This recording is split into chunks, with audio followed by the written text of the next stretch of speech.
Now a man named Lazarus was sick. He was from Bethany, the village of Mary and her sister Martha.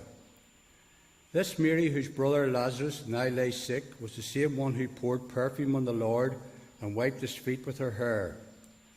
So the sisters said to Jesus, Lord, the one you love is sick. When he heard this, Jesus said, the sickness will not end in death. No, it is for God's glory, so that God's Son may be glorified through it. Jesus loved Martha and her sister and Lazarus. Yet when he heard that Lazarus was sick, he stayed where he was 2 more days. Then he said, But Rabbi, they said, a short while ago the Jews tried to stone you, and you are going back there? Jesus answered, Are there not 12 hours of daylight? A man who walks by day will not stumble, for he sees by this world's light. It is when he walks by night that he stumbles, for he has no light. After he had said this, he went on to tell them, Our friend Lazarus has fallen asleep, but I am going there to wake him up. His disciples replied, Lord, if he sleeps, he will get better. Jesus had been speaking of his death, but his disciples thought he meant natural sleep. So then he told them plainly, Lazarus is dead, and for your sake I am glad I was not there, so that you may believe. But let us go to him. Then Thomas, called Didymus, said to the rest of his disciples, Let us go, we may die with him. On his arrival, Jesus found that Lazarus had already been in the tomb for 4 days. Bethany was less than 2 miles from Jerusalem, and many Jews had come to Martha and Mary to comfort them in the loss of their brother. When Martha heard that Jesus was coming, she went out to meet him, but Mary stayed at home. Lord, Martha said to Jesus, If I had been here, my brother would not have died. But I know that even now God will give you whatever you ask. Jesus said to her, Your brother will rise again. Martha answered, I know he will rise again in the resurrection of the last day. Jesus said to her, I am the resurrection and the life. He who believes in me will live, even though he dies. And whoever lives and believes in me will never die. Do you believe this? Yes, Lord, she told him. I believe that you are Christ, the Son of God, who has come into the world.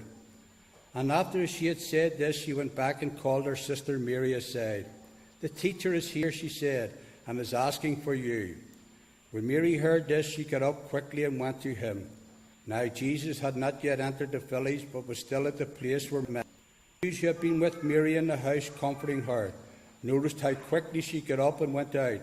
They followed her, supposing she was going to the tomb to mourn there.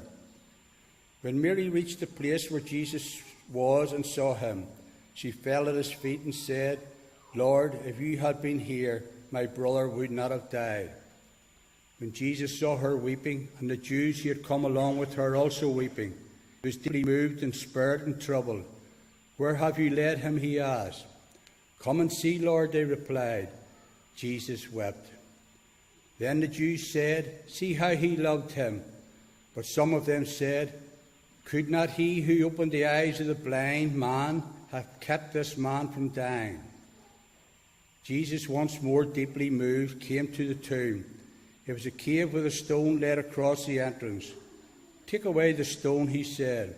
But Lord, said Martha, the sister of the dead man, by this time there is a bad odour, for he has been there for 4 days.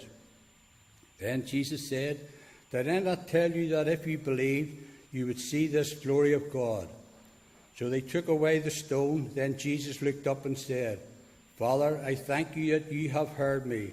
I knew that you always hear me.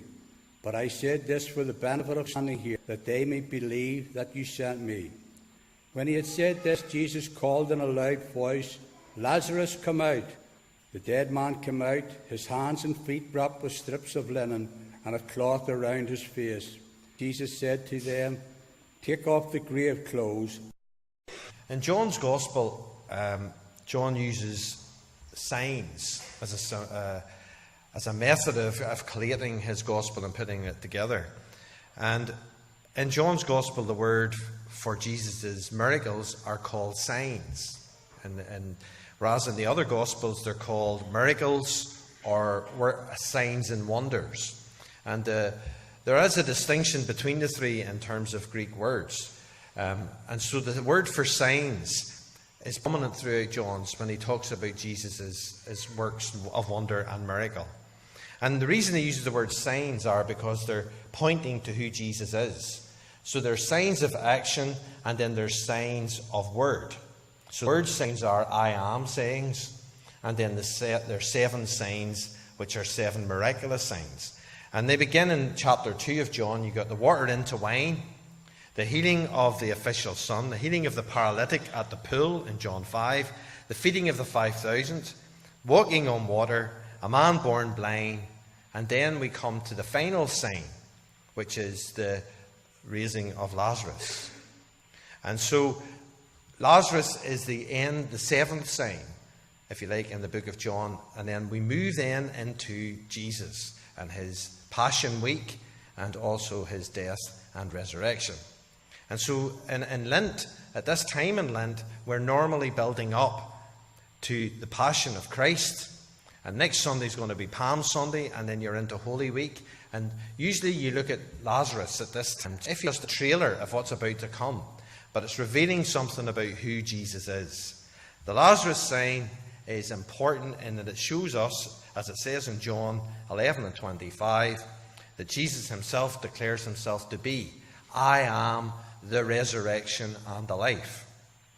Sometimes when we look at a miracle or a sign, we get caught up in the sign itself. We fail to see the significance of the sign and what the sign is pointing to. If miracles happened every day, and this wasn't me that said this, it was a theologian from Cambridge who said that if miracles happened every day, they'd be called ordinaries. So the problem, miracles stand out. They are unique events. They are events that tell us something bigger.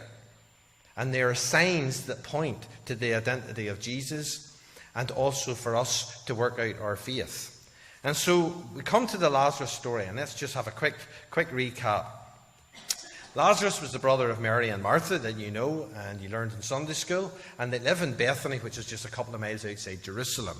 Right? And the thing about Jesus, he seems to love Mary, Martha, and Lazarus because he spends his last week with them. And if I knew I was going to die in the next week, there would be a few people who I wouldn't want to see. But there are a few people I would love to spend time with. When your heart's breaking, when you know things are going wrong, you like being around people who love you. And so he spent his last week around Bethany. So he must have loved them in a way, and he must feel comfortable with them. So he had a strong relationship with them. At this point in the story, Lazarus has got sick, and his sisters send to Jesus for help, as they would do to any good friend who you believe maybe has the power to do something about it. However, it says in the story that Jesus stayed on where he was for another 2 days. And by the time that he got to Bethany, Lazarus was already dead for 4 days. So if the story ended there, you would probably think, well, Jesus didn't really like them. Other things were more important or whatever. That's what we all feel at times. Why does Jesus not just respond to what I ask him and my request straight away? I don't know. Martha runs out to meet him in 11:20, and she discusses with Jesus, if you had been here, Lord, and then Jesus says to her, but he will be raised. And then she goes, he'll be raised at the last day, which is the great hope of the Christian, that we will be raised at the last day when Jesus comes back. We believe that the dead will rise. That's what we believe. And she affirms the creed, and she says, yes, I believe that he will rise up at the last day. But Jesus says, no, there's something more is going to happen here. Jesus then, Mary comes out to meet him, and as Mary approaches him, she comes with a lot of mourners, and we read the story that Jesus wept. And that there's a pain and an anger in the weeping as he is there at the tomb. And it might be, and throughout the passage you feel this sense that Jesus is troubled in spirit. And it is because he sees the pain of human existence. Because if you're at a funeral and people are mourning, and you see all that there, and especially in the Middle Eastern countries where they're very much more emotional in the sense of expression. And we would maybe contain it a bit more, whereas in those days they wouldn't contain it. And so being around that would trouble your spirit, and Jesus is moved. And then Jesus orders that the stone be removed from the grave. And the people protest that he's already been in there for 4 days, and the odour is going to be not very pleasant. And so they protest. Lazarus then comes out from the grave, and Jesus orders the bandages to be untied. Now we can go home. That's the story. That's it. What more can I add to that? Well, just a couple of things. And it raises some issues about who Jesus is, but we need to look at the whole thing a wee bit closer than just what it says about Jesus. Jesus is the one who brings Lazarus to life. Let's nail that from the start. That it is by his word, that it is by his command that Lazarus is raised. Jesus shouts in verse 43, "Lazarus, come out!" And Lazarus is raised. So it's only Jesus who can bring forth life. And this points us to the fact that God is the author of life. That as much as we are involved with God in creation, we cannot create life. Mary Shelley in Frankenstein's monster tries to put the parts together, but it's not a human, and we don't have that. We can't put life into dead bodies. We humans cannot cause physical life, we cannot cause spiritual life, and it is only by the Word of God and by the Spirit of God that life comes into existence. It reminds us, as John often does in his Gospel, from the prologue in chapter 1 of John, where he calls Jesus the Word became flesh, and where God and Jesus and the Word are seen as the same person. That points us back to Genesis chapter 1, where God creates from nothing, "Let there be light," and there was light, and it was good. That God is the one and the prime mover and the starter of life, and he creates by his word. But the most interesting thing in the story for me involves how Jesus involves human beings in the story. And for me, that's the great miracle. And as we look at this, if you want to put a title on this sermon, it would be "Take Away and Take Off." All right, so if you forget everything else I say, you just might remember that there. So take away off and take away and take off. And in chapter 11, verse 39, we read the first instruction that Jesus gives to the people. He says, "Take away the stone." "But Lord," said Martha, "by this time there is a bad odor, for he has been there for 4 days." So Jesus asked the people that were there to take away the stone. He involves human beings in the task. And I want to know, why does he do this? Now, if Jesus could raise the dead man with a word, "Lazarus, come out," I'm sure he could go like this, and the tombstone would have moved away. Why would he not just go? Would that not be overwhelming? Like some sort of Star Wars, the Force stuff, or some magician, what goes like that there, and the tomb goes. Forgive my sound effects, but you know what I mean. I'm sure there would have been sound effects there as well. Why would he involve human beings? Why would he involve us in the life-giving process? What is the significance of this stone being removed? Well, it could be seen, if you're thinking ahead of time, that it was a contrast between the stone that was covered the tomb of Jesus in John 20, which you will come to at Easter period.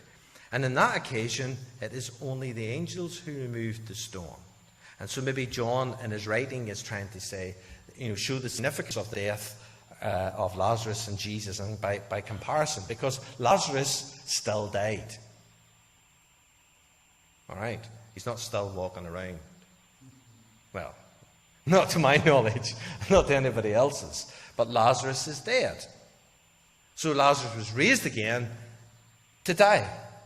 Feel that. Don't just hear this as information. That gives you information for your biblical knowledge. Experience the Word of God here. that Lazarus was raised, he was resuscitated to show who Jesus was. And then other people were involved in removing the tombstone. But Lazarus eventually died, because we will be raised up at the last day. That's the hope. That's the hope of being a follower of Jesus. So sometimes you sort of wonder, with Lazarus, how long did he live for? How long did his life go on? But we don't know these things. But it's just there to let you see that Jesus is the one who was risen from the dead. That Jesus Christ is the resurrection and the life and the hope that we will be raised at the last day.